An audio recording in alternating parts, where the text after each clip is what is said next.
দৃশ্য অদৃশ্যের অনেক ক্ষতি আছে, এগুলো এখনকার সায়েন্স বিশ্বাস করে না।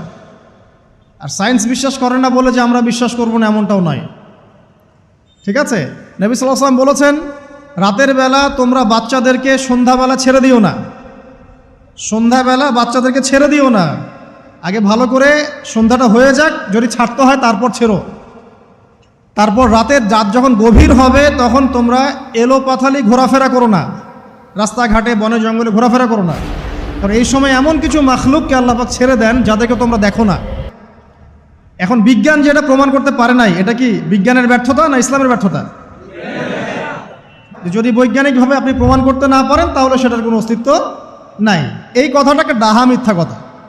যদি মুমিন হতে চান তাহলে এই কথার উপরে এসে ইসলাম কবুল করতে হবে। যদি মুমিন মুসলিম হতে চান এই কনসেপ্টটার ঊর্ধ্বে এসে ইসলাম কবুল করতে হবে। আল্লাহ রব্বুল আলামিন এবং তার রাসূল যা বলেছেন সেটাই চূড়ান্ত সত্য, সেটা আমরা প্রমাণ করতে পারি বা না পারি, এটাকে অন্ধভাবেই বিশ্বাস করতে হবে। এটাই হচ্ছে একটা মৌলবাদী কনসেপ্ট।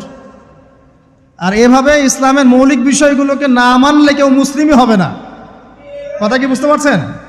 আচ্ছা, তিনি বলছেন রাতের বেলা এমন কিছু মাখলুক বের হয় যাদেরকে তোমরা দেখো না। দুষ্ট জিন বের হয়। কি বের হয়? জিন জাতি নাই পৃথিবীতে? আল্লাহ পাক সূরা জিন নামে একটা গোটা সূরা নাজিল করেছেন, করেন নাই? হাফেজ আছে না এখানে মানুষ? কুলু হিয়া ইলাইয়া আন্নাহু ইসতামা নাফারুম মিনাল জিন্নি ওয়া ক্বালু ইন্না সামি'না কুরআনান আজাবা। জিনদের একটা দল কোরআন শুনে বলেছিল যে আমরা অদ্ভুত আজব একটা কোরআন শুনেছি। তারপর তারা গিয়ে তাদের কওমের কাছে ইসলামের দাওয়াত দেয়, ওই কওম ইসলাম কবুল করে। এটা নবী সাল্লাল্লাহু আলাইহি ওয়াসাল্লামের জীবনের সেই সময়কে ঘটনা যখন নবীজি তায়েফ থেকে ফিরে আসছেন। তায়েফবাসী তাকে অত্যাচার করলো, তিনি নাখলা উপত্যকায় এসে নামাজ পড়ছেন, ওই নামাজের কেরাত শুনে জিনরা ইসলাম কবুল করেছে। তো সূরা জিনে আল্লাহ পাক এই কথা নাজিল করেছেন। তো আল্লাহ পাক যে বলছেন জিন জাতি আছে, আল্লাহ কি মিথ্যা কথা বলছেন? নাকি নাসা যখন বলে এলিয়েন আছে তখন ওইটা সত্য, আর আল্লাহ বলছেন জিন জাতি আছে এটা মিথ্যা?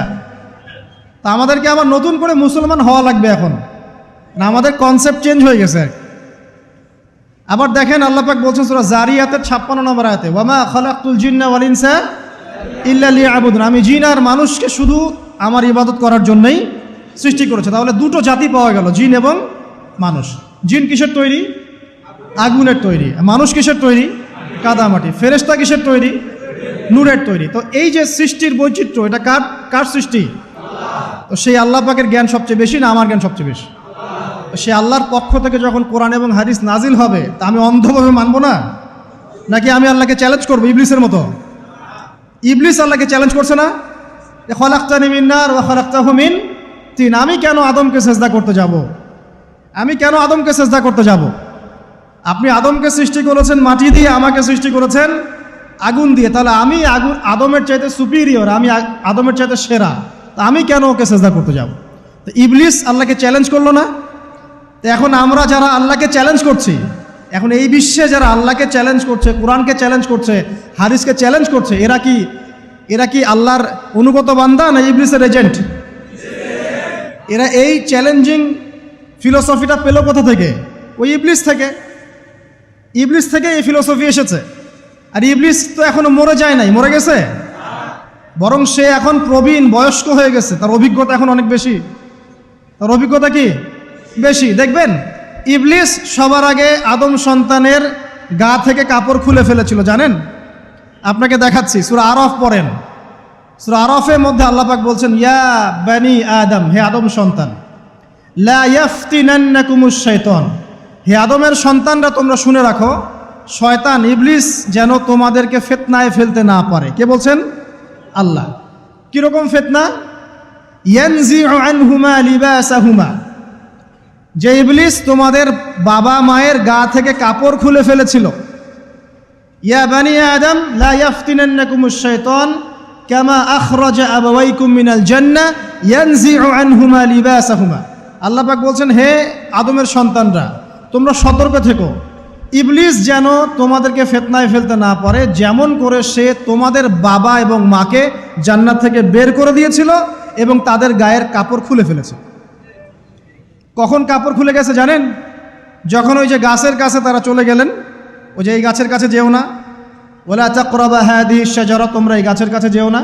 যখনই তারা গাছের কাছে গেলেন, ফল খেলেন, সাথে সাথে গায়ের কাপড় খুলে পড়ে গেছে। এর আগ পর্যন্ত দুজন জানতেন না কার লজ্জাস্থান কেমন। এই ঘটনার পর একে অপরের লজ্জাস্থান উন্মুক্ত হয়ে যায়। তারপর তারা জান্নাতের পাতাগুলো ছিঁড়ে ছিঁড়ে লজ্জাস্থান ঢাকতে লাগলেন। তাহলে ইবলিস আমাদের পিতামাতাকে প্রতারিত করে ধোকায় ফেলে গা থেকে কাপড় খুলে ফেলেছে না? কথা কি বুঝতে পারছেন? এটাই আল্লাহ পাক বলছেন, তোমাদের কাপড় যেন তারা খুলতে না পারে, তোমাদেরকে যেন হে আদম সন্তান ইবলিস ফিতনায় ফেলতে না পারে। তাহলে এখন আপনি বলেন, এই বিংশ শতাব্দীতে এসে, একবিংশ শতাব্দীতে এসে যারা মুসলিমদের গা থেকে কাপড় খুলে ফেলতে চায়, এরা কার এজেন্ট? এরা কার এজেন্ডা বাস্তবায়ন করছে? প্রমাণ হিসেবে কি আমি নিজের মন করা কথা বললাম, না কোরআন থেকে দলিল দিলাম? কোন সূরা? সূরা আরাফ এর প্রথম 3টা পৃষ্ঠা পড়েন, ডিটেইলস লেখা আছে। আর আল্লাহ পাক বলেছেন, ওয়ালাকাদ ইয়াসসারনাল কুরআনা লিযিকরি ফাহাল মিন মুদ্দাকির, কোরআনকে আমি বোঝার জন্য একদম সহজ করেছি, যে কেউ কোরআন বুঝতে পারবে ইনশাআল্লাহ। খালি পড়ে দেখো, ফাহাল মিন মুদ্দাকির, কেউ কি আছো কোরআন উপলব্ধি করবে? তো কোরআন বুঝতে হবে স্বচ্ছ মন নিয়ে। বিরোধিতা করার মন নিয়ে যদি কোরআন বুঝতে যান তাহলে আপনি বিভ্রান্ত হয়ে যাবেন। স্বচ্ছ মন নিয়ে, একটা কলবুন সালিম নিয়ে, আত্মসমর্পণের নিয়াতে আপনাকে কোরআন বুঝতে হবে। দেখবেন আল্লাহ আপনাকে হেদায়েত দিবেন ইনশাআল্লাহ। আল্লাহ পাক আমরা সবাইকে কোরআন বোঝার তৌফিক দান করুন। তো যেটা বলছিলাম প্রিয় ভাইরা, রাতের বেলা এই সব প্রাণী বের হয়, নবী সাল্লাল্লাহু আলাইহি ওয়াসাল্লাম বলেছেন, অতএব আপনাদের বাচ্চা যারা আছে এদেরকে সন্ধ্যাবেলায় বাইরে ছেড়ে দিবেন না। এখন কিন্তু প্রচুর ঘটনা ঘটছে, প্রচুর জিনঘটিত ঘটনা ঘটছে, রুকিয়া করাতে হচ্ছে, জাদুটোনা করা হচ্ছে, বানটোনা করা হচ্ছে না? আর অনেক সময় আমরা মনে করি, এখন সায়েন্সের যুগ তো, মানুষ মনে করে এগুলোর কোনো ভিত্তি নাই মনে হয়। কোরআন বলছে জাদু সত্য। কে বলছে? কোরআন বলছে জাদু সত্য। কোন সূরা? সূরা বাকারা আয়াত নাম্বার 101। সূরা বাকারা আয়াত নাম্বার 101, 102 পড়ে দেখেন। ওয়াত্তাবাউ মা তাতলু শায়াতিন আলা মুলকি সুলাইমান, এই আয়াতটা পড়েন, বিশাল একটা আয়াত আছে। ওয়ামা কাফারা সুলাইমান ওয়ালাকিন্না শায়াতিন কাফারু ইউআল্লিমুনা আন-নাস আস-সিহর। এই সিহর দিয়ে কি হতো? মা ইউফাররিকুনা বিহি বাইনাল মারই ওয়া যাওজি। সুলাইমান আলাইহিস সালামের সময় এই জাদুবিদ্যার প্রচলন ছড়িয়ে পড়ে। এই জাদু মানুষ শিখে কি করছিল? নারী পুরুষের মাঝখানে, স্বামী স্ত্রীর মাঝখানে বিভেদ সৃষ্টি করছিল। এখন দেখেন না, পরিবারের স্বামী স্ত্রীর বন্ধন ভেঙে যায় না? খুব ভালো সম্পর্ক, হঠাৎ করে সম্পর্ক খারাপ, কেউ কাউকে দেখতে পারে না, এমন হচ্ছে না? এই জাদুবিদ্যা সত্য। এবং এখনকার অনেক ভণ্ড যে কবিরাজগুলো বের হয়েছে, এরা জিনকে তাবে করে নিয়ে এই জিনদের মধ্য দিয়ে মানুষের মধ্যে জাদু ছড়িয়ে দিয়েছে, এবং এর ফলশ্রুতিতে বহু পরিবার ধ্বংস হয়ে যাচ্ছে। এই জাদুবিদ্যা সত্য।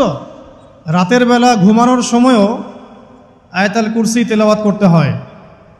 এই হাদিসের রাবি হচ্ছেন আবু হুরায়রা রাদিয়াল্লাহু তাআলা আনহু, যাকে নবী সাল্লাল্লাহু আলাইহি ওয়াসাল্লাম গনিমতের মাল পাহারা দেওয়ার দায়িত্ব দিয়েছিলেন।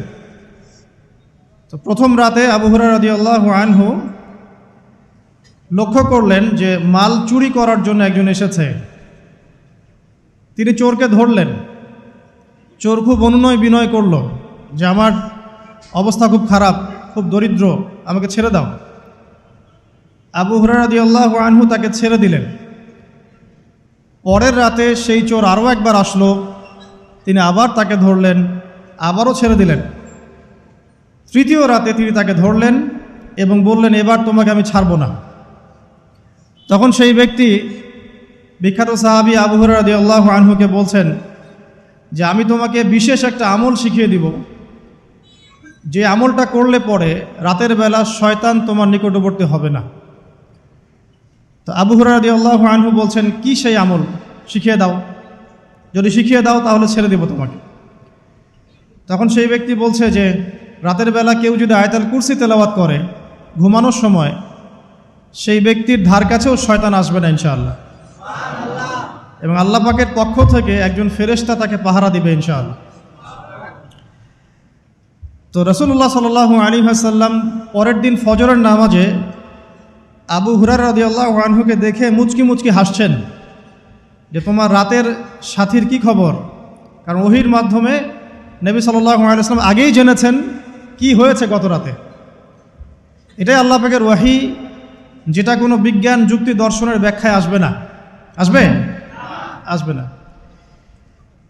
তো আবু হুরায়রা রাদিয়াল্লাহু আনহু বলছেন যে আমি তো ইয়া রাসূলুল্লাহ তাকে ছেড়ে দিয়েছিলাম, পরে আবার এসেছে, আবার ধরেছি, আবার ছেড়ে দিয়েছি, আবার এসেছে, এবার ছাড়বো না পণ করেছিলাম, কিন্তু এবার সে আমাকে একটা আমল শিখিয়ে দিয়েছিল, তো এই আমল শেখানোর বদৌলতে আমি ওকে ছেড়ে দিয়েছি। কি আমল? রাতের বেলা আয়াতুল কুরসি তেলাওয়াত করলে শয়তান নিকটবর্তী হবে না, এবং রাতের বেলা একজন ফেরেশতা আল্লাহর পক্ষ থেকে ওই ব্যক্তিকে পাহারা দিবে ইনশাআল্লাহ। তো রাসূলুল্লাহ সাল্লাল্লাহু আলাইহি ওয়াসাল্লাম বলছেন এই কথা শুনে যে তোমার কাছে এসেছিল সে হচ্ছে ইবলিস, শয়তান। সে যতগুলো কথা বলে তার বেশিরভাগ কথাই সে মিথ্যা বলে, তবে এই কথাটা সে সত্য বলেছে। তার মানে আয়াতুল কুরসির ফজিলত কে জানিয়ে দিল? তাহলে জ্ঞান যদি সত্য হয়, জ্ঞানটা যদি সত্য হয়, মানে আল্লাহ এবং তার রাসূলের দলিল থাকে সেখানে, তো সেই সত্য জ্ঞানটা নেয়ার ব্যাপারে কোনো প্রতিবন্ধকতা থাকবে? থাকবে না। যে কোনো ব্যক্তি এমন কোনো কথা বলুক যেটা কোরআন এবং সুন্নাহর সাথে মিলে গেছে, এই কথা নিতে কি কোনো আপত্তি আছে? নাই। আর যে কোনো ব্যক্তি যত বড় আলেম হোক আর স্কলার হোক আর বুদ্ধিজীবী হোক না কেন, তার কথা যদি কোরআন সুন্নাহর সাথে না মেলে সেই কথা কি আমরা গ্রহণ করব? এই সহজ কথাটা মেনে নিলে কিন্তু মুসলিমদের মাঝে কোনো ইখতিলাফ থাকে না। তারপরেও হয়তো কিছু মতপার্থক্য থাকবে, সেটা ইসলামের সৌন্দর্য, সেটা ইসলামের সৌন্দর্য। যেমন আপনি ফজরের আগে বেতরের নামাজ পড়ছেন, তাহাজ্জুদের নামাজ পড়ে বেতরের নামাজ পড়ছেন, তারপরে 2 রাকাত সুন্নত পড়ছেন, তারপরে ফরজ পড়ছেন, ঠিক আছে? এই আমলটা নবী সাল্লাল্লাহু আলাইহি ওয়াসাল্লাম কর্তৃক স্বীকৃত এবং সুন্নাহ। এখন কেউ যদি ঘুমানোর আগেই বেতের নামাজ পড়ে ফেলে, ঘুমানোর আগেই সে বেতের নামাজ পড়ে ফেলে, শেষ রাত্রে যদি নফল নামাজ পড়ার সুযোগ হয় পড়লো, পরে সুন্নত পড়ে ফজরের 2 রাকাত ফরজ পড়লো, তার আমল কি বাতিল? তো বেতরের নামাজ ঘুমানোর আগে পড়লেও চলে, শেষ রাত্রে পড়লেও চলে। ইসলামের এটা সৌন্দর্য না? সৌন্দর্য। মনে করেন যে আপনি জোহরের আগে, ফরজ নামাজের আগে 4 রাকাত সুন্নত পড়লেন, পড়েন না? আচ্ছা, এটা হাদিস থেকে প্রমাণিত তো? আচ্ছা, কেউ যদি 2 রাকাত সুন্নত পড়ে হবে না? হবে না? এটার হাদিস নাই? আছে। তাহলে এটা সৌন্দর্য না? এটা সৌন্দর্য। কখন এটা আমল করলেন, কখন ওইটা আমল করলেন। আচ্ছা, এরকম বলতে গেলে রাত শেষ হয়ে যাবে আসলে। মানে অসংখ্য আমল আছে যেগুলো ইসলামের সৌন্দর্য। রাসূলুল্লাহ সাল্লাল্লাহু আলাইহি ওয়াসাল্লাম সাহাবা কেরামের যুগে এভাবেই সাহাবীরা আমল করেছে। আর এখন কি হয়েছে, আমরা ওই যে হাতির 7 কানার হাতি দেখার গল্প আছে না? কেউ বলেছে হাতি হচ্ছে খাম্বার মতো, কেউ বলেছে কুলার মতো, কেউ বলেছে হাতি হচ্ছে কি বলেন, এই যে কি সুচালু কিশোর মতো। আসলে পুরো হাতি সম্পর্কে এদের কারোই ধারণা ছিল না। আমাদের সমস্যা হচ্ছে আমরা ইসলামের অংশ বিশেষকে ফলো করি, এর বাইরে কিছু পেলে আমরা মনে করি সেটা আর ইসলামে নাই। তাই হয় না? আমি যতটুকু জানি বুঝি এতটুকু আমল করি, এর বাইরে যদি কোনো দলিল থাকেও সেটা মানার ব্যাপারে আমাদের আগ্রহ থাকে না। তখনই কিন্তু ইসলামকে নিয়ে আমরা এই যে দলীয়করণে চলে যাই, আর আস্তে আস্তে মুসলিম উম্মার ঐক্যটা নষ্ট হয়। ঐক্য নষ্ট হতে হতে আজকে কি অবস্থা এটা তো দেখতেই পাচ্ছেন। তো আগে ওই জায়গাটা শেষ করি। নবী করিম সাল্লাল্লাহু আলাইহি ওয়াসাল্লাম রাতের বেলা এই আমলটা করতেন। কি করতেন? আয়াতুল কুরসি তেলাওয়াত করতেন। আরেকটা গুরুত্বপূর্ণ আমল, সেটা হচ্ছে সূরা বাকারার শেষের 3টা আয়াত তেলাওয়াত করতেন। কয়টা আয়াত? কোন কোন হাদিসে আছে 2টা আয়াত। এই যে 3টা আয়াত কোন হাদিসে, আবার কোন হাদিসে 2টা আয়াত। কেউ যদি 2টা পড়ে তার আমল কি বাতিল হবে? আর যদি কেউ 3টা পড়ে আরও ভালো, উত্তম। ঠিক আছে, তো শেষের 3টা আয়াত হচ্ছে লিল্লাহি মা ফিস সামাওয়াতি, এখান থেকে নিয়ে ফানসুরনা আলাল কওমিল কাফিরিন পর্যন্ত। নবী সাল্লাল্লাহু আলাইহি ওয়াসাল্লাম বলেছেন রাতের বেলা কেউ যদি এই আমলটুকু করে, শুধু এতটুকুই পড়ে, সূরা বাকারার শেষের 3টা আয়াত বা 2টো আয়াত, সারা রাতের জন্য যথেষ্ট হয়ে যাবে ইনশাআল্লাহ। মানে সারা রাত নফল পড়লে যে নেকি হইতো, আপনার এই আমলটা করলে সে নেকি হয়ে যাবে ইনশাআল্লাহ। এবং আরেকটা ব্যাখ্যা হচ্ছে সারা রাতের দৃশ্য অদৃশ্যের যে ক্ষতি আছে